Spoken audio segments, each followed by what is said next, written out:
Friends, तर घरातल्या इतर कामापेक्षा आपल्याला कपडे धुणं हे खूप हार्ड जातं. त्याच्यासाठी खूप मेहनत करावी लागते.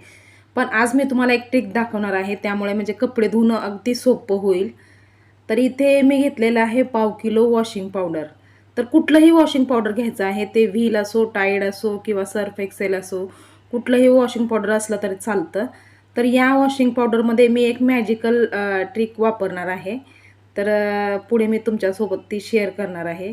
यामध्ये फक्त एकच वस्तू मी मिक्स करणार आहे आणि ज्यामुळे आपले कपडे धुणं एकदम सोपं होईल. तर ती वस्तू आहे आपला खाण्याचा सोडा. जो आपण भजीसाठी वगैरे वापरतो घरामध्ये, तो खाण्याचा सोडा या वॉशिंग पावडरमध्ये टाकायचा आहे. तर इथे नाव उलटं दिसतंय तुम्हाला कॅमेऱ्यामध्ये. तर हे खाण्याचा सोडा आहे. तर याचे मी 2 चमचे या वॉशिंग पावडरमध्ये मिक्स करून घेणार आहे. तर तुम्ही हे लक्षात ठेवा की पाव किलो हे वॉशिंग पावडर आहे आणि त्यामध्ये मी हे 2 चमचे सोडा टाकलेला आहे. तर तुमचं जेवढं वॉशिंग पावडर असेल त्या मापाने तुम्ही तेवढं टाकू शकता. तर आता हे एकदम व्यवस्थित असं मिक्स करून घ्यायचं आहे आणि जेवढे ते काही गाठी वगैरे झालेल्या असतील ते सगळ्या आपण फोडून काढायच्या आणि एकदम व्यवस्थित असं मिक्स करून घ्यायचं. म्हणजे काय सोड्याचे वगैरे पण गाठ असेल तर ते पण फुटली पाहिजे. आणि ते बनवलेलं जे पावडर आहे ते आता मी भरणीमध्ये भरून घेते आणि खरं तुम्हाला वाटणार नाही. एकदा हे नक्की ट्राय करून बघा आणि तेव्हा तुम्हाला खरं वाटेल. तर ह्या ट्रिकमुळे माझे कपडे धुणे एकदम सोपे झाले आहे. जास्ती मेहनत करावी लागत नाही कपडे धुण्यासाठी. तर आता इथे मी बघा हे जे आपण पावडर बनवलेलं आहे याचे 4 चमचे मी बकेटमध्ये टाकणार आहे. कारण माझे कपडे पण भरपूर असतात. मुलांचे शाळेचे वगैरे कपडे असतात आणि साहेबांचे पण कपडे असतात. तर ते पण मुलाचे आणि साहेबांचे कपडे जास्ती घाण झालेले असतात. म्हणजे कप आणि कॉलर याच्यासाठी खूप मेहनत करावी लागते हे धुताना. पण ही ट्रिक वापरल्यामुळे मला हे कफ आणि कॉलरसुद्धा एकदम व्यवस्थित आणि स्वच्छ निघतात अगदी कमी मेहनतीमध्ये. तर मला ही टिप खूप छान अशी वाटली. तर तुम्हाला ही टिप कशी वाटते हे कमेंट करून सांगायला विसरू नका. चला तर मग आता पाहूया पुढची टिप काय ते.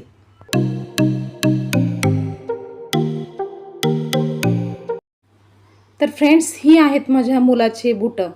तर कधी तर कुठं लग्नाला जाताना किंवा कार्यक्रमाला जाताना वगैरे तो हा बुटं घालतो. नाहीतर एनी टाईम अशीच बुटं ही ठेवलेली असतात.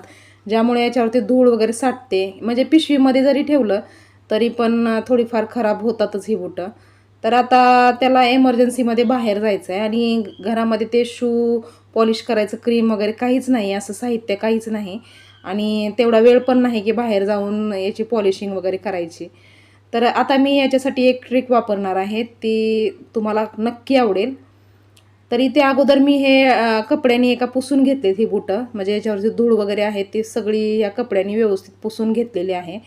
तरीसुद्धा नुसतं कपड्याने जर पुसले तर आपले बुटं व्यवस्थित निघत नाहीत. तर त्यासाठी आपल्याला घरातलीच एक वस्तू वापरायची आहे, ज्यामुळे हे बुटं एकदम चमकून निघतील. म्हणजे जसं काय एखादं म्हणजे पॉलिश केल्यासारखं ही बुटं दिसतील. तर त्यासाठी मी इथे घेतलेलं आहे एक स्पंज.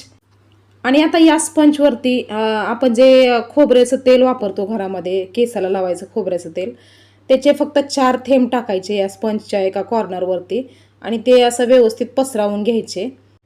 आणि आता या स्पंजच्या याच कॉर्नरने आपण हे जे बूट आहेत हे पॉलिश करून घ्यायचे आहेत. आणि तुम्हाला खरं वाटणार नाही, खूप छान अशी ह्याची क्लिनिंग होते आणि खूप छान अशी शायनिंग येते बुटाला. आणि जसं काय म्हणजे पॉलिश बाहेरून करून आणल्यासारखी आपली बुटं दिसायला लागतात. आणि ही घरातलीच वस्तू वापरून बनवलेली जी आयडिया आहे ही तुम्हाला कशी वाटते हे कॉमेंटमध्ये सांगायला विसरू नका. आणि अगदी साधी आणि सोपी आयडिया आहे, एकदम कमी खर्चाची. म्हणजे खर्च तर याच्यामध्ये काहीच नाही.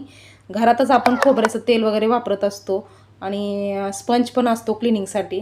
तर खर्च तर यामध्ये काहीच नाही. एकदम फ्रीमध्ये ही जी टिप आहे ती एकदम फ्रीची आहे. आणि आता इथे बघा, एक बूट जो आहे तो पॉलिश केलेला आहे आणि दुसरा जो आहे तो तसाच आहे, म्हणजे खराब असलेला तसाच आहे. तर त्यामध्ये फरक वाटतो की नाही? आणि खूप छान अशी क्लिनिंग होते याची. एकदा ट्राय करून नक्की बघा. तर आता याच प्रकारे मी या दुसऱ्या पण बुटाची मी क्लिनिंग करणार आहे. तर आता म्हणजे बाहेर जाऊन पॉलिश वगैरे करायची काहीच गरज नाही. तर आपण घरातल्याच वस्तूंनी अशा प्रकारे ह्या बुटांची पॉलिशिंग आपण करू शकतो.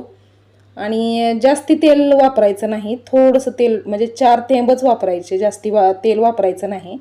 आणि तेवढ्याच 4 थेंबाच्या तेलामध्येच ही बुटाची पूर्ण क्लिनिंग व्यवस्थित आणि छान होते आणि बुटं एकदम चमकदार दिसायला लागतात. तर ही आयडिया तुम्ही एकदा वापरून नक्की बघा. आय होप तुम्हाला ही आयडिया नक्की आवडेल. आणि चला तर मग आता पाहूया पुढची टिप काय ते.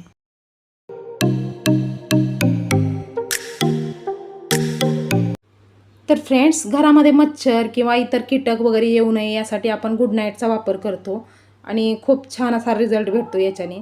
पण याचबरोबर मी एक तुम्हाला ट्रिक सांगणार आहे, त्याचा उपयोग केल्याने म्हणजे घरातलं वातावरण जे आहे ते एकदम सुगंधमय होईल आणि पॉझिटिव्ह वातावरण निर्माण होईल. तर हे जे गुड नाईटचं जे होल आहे त्याच्यावरती मी एक अगरबत्तीची छोटीशी काडी ठेवलेली आहे आणि त्याच्यावरती मी एक कापराची वडी ठेवलेली आहे, ज्यामुळं म्हणजे हे गुड नाईटचा जो स्मेल आहे तो येणार नाही. तर इथे कापराची वडी जी आहे ठेवलेली आहे तर त्याचा सुगंध इथे पूर्ण घरामध्ये दरवळेल. आणि तुम्हाला तर माहितीच आहे की कापराचा सुगंध जो आहे तो पूर्ण घरामध्ये एक पॉझिटिव्ह एनर्जी निर्माण करतो आणि खूप छान असं वातावरण होतं याच्यामुळे. तर ही खूप सोपी आयडिया आहे आणि छान आयडिया आहे, तुम्ही एकदा वापरून नक्की बघा. तर ही एक अगदी साधी सोपी आयडिया आहे, तुम्हाला नक्की आवडली असेल. जर आवडली असेल तर कमेंट करून सांगायला विसरू नका. तर चला तर मग आता पाहूया पुढची टिप काय ती.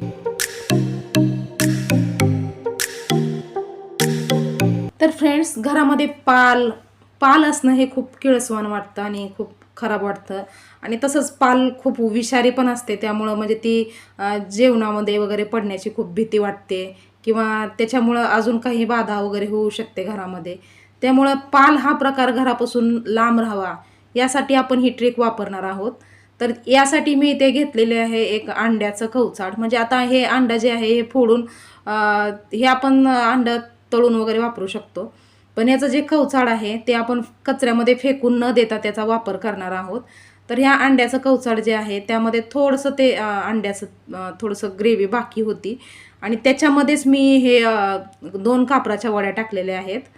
आणि आता हे अंडं जे आहे ते मी इथे ठेवणार आहे, हे अंड्याचं कवचाड. म्हणजे जिथं आपल्याला पाल येऊ शकते अशी शक्यता असते त्या ठिकाणी हे अंड्याचं कवचाड ठेवायचं. तर मी हे अगदी म्हणजे बाल्कनीच्या बाजूलाच ठेवलेलं आहे, कारण बाल्कनीच्या इथून म्हणजे पाल येण्याची शक्यता असते. इथे बघा ही बाल्कनी आहे, तर इथे मला एकदा दोनदा पाल दिसली होती.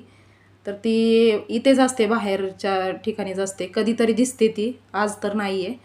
तर अचानक ही पाल किचनच्या आतमध्ये जर आली तर मग पुन्हा तिला बाहेर काढणं खूप अवघड जातं. त्यामुळं मी हे किचनच्या आतमध्येच हे अंड्याचं कवचाड ठेवलेलं आहे, कारण बाहेर जर ठेवलं तर हे कापराची किंवा अंड्याची स्मेल जे असते ते बाहेरच्या वातावरणामध्ये त्याचा काही असर होत नाही. तर हे किचनच्या आतमध्ये जर आपण अशा प्रकारे ठेवलं तर पाल आपल्या किचनमध्ये कधीच येणार नाही. आणि आजच्या ह्या 1 रुपया न खर्च करता केलेल्या ज्या टिप्स आहेत ह्या तुम्हाला कशा वाटल्या हे कमेंट करून सांगायला विसरू नका. व्हिडिओ जर आवडला असेल तर व्हिडिओला लाईक करा आणि शेअर करा. चॅनलवर जर नवीन असाल तर चॅनलला सबस्क्राईब करायला विसरू नका. तर पुन्हा लवकरच भेटूया आपण नवीन एका छानशा व्हिडिओमध्ये. तोपर्यंत स्वस्त रहा आणि मस्त रहा. बाय.